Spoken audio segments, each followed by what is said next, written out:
Hello everyone, আসসালামু আলাইকুম। আশা করি সবাই ভালো আছেন। আজকে আমি আপনাদের সামনে আরেকটি ভিডিও নিয়ে হাজির হয়েছি। আজকে ভিডিওর প্রসঙ্গ হচ্ছে অভ্র থেকে কীভাবে বিজয় ফন্টে আপনি কনভার্ট করবেন। অভ্র থেকে বিজয় কনভার্ট করার জন্য আমাদের প্রাথমিকভাবে অভ্র সফটওয়্যারটা প্রয়োজন আছে। অভ্র সফটওয়্যারটা আপনার যদি পিসিতে ইনস্টল করা না থাকে সেক্ষেত্রে আপনি ইনস্টল করে নেবেন। এরপর হচ্ছে আপনি বিজয় বায়ান্ন যেটা বিজয় ফ্রন্টের সফটওয়্যার আছে ওইটা ইনস্টল করে নেবেন। চলুন আমরা দেখে নিই কীভাবে করতে হবে এই কনভার্ট করার জন্য আমাদের প্রথমে যেটা করতে হবে সেটা হচ্ছে আমরা ফেসবুক বা যে কোনো ইন্টারনেট ওয়েবসাইট থেকে আমাদের যেই কাঙ্ক্ষিত ফ্রন্ট আমরা কনভার্ট করতে চাচ্ছি সেই ফ্রন্টটা কপি করে নিব।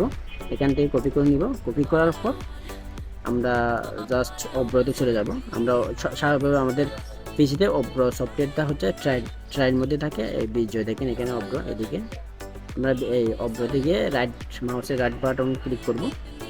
ক্লিক করার পর আমাদের এখানে অনেকটা অপশন দেখা যাচ্ছে। অপশন দেখানোর পর আমরা এখানে টুলসে ক্লিক করব। টুলসে ক্লিক করার পর এখানে একটা অপশন আছে, দেখেন আপনারা ভালো করে দেখে বুঝবেন। এখানে ইউনিকোড টু বিজয়, আমরা এই অপশনটাতে ক্লিক করব।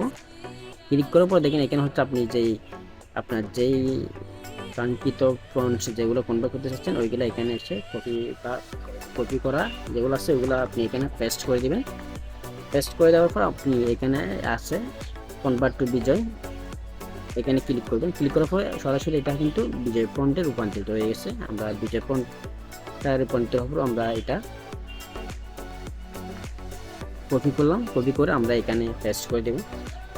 পেস্ট করে দেওয়ার পর আমাদের ফন্টটা সব যথাযথ এইরকম যে ফন্ট থাকবে আমরা এটা ফন্টটা চেঞ্জ করে দেবো। এখান থেকে সবগুলো সিলেক্ট করার পর ওকে, এখানে দেখেন আমাদের এখানে অলরেডি এটা অভ্র থেকে বিজয়ে রূপান্তরিত হয়ে গেছে।